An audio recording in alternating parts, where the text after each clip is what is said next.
Today we're going to show you one of the most popular drinks to make it out of the Prohibition, the sidecar. And we're going to go ahead and add 2 ounces of cognac. Next we're going to add 3/4 of an ounce of our orange liqueur. You go ahead and grab a lemon, and we're going to squeeze out 1/2 an ounce of fresh lemon juice. And go ahead and shake your drink for about 8 to 10 seconds.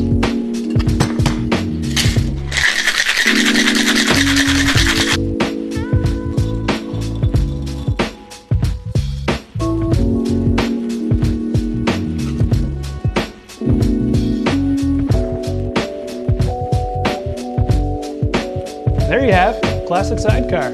Cheers.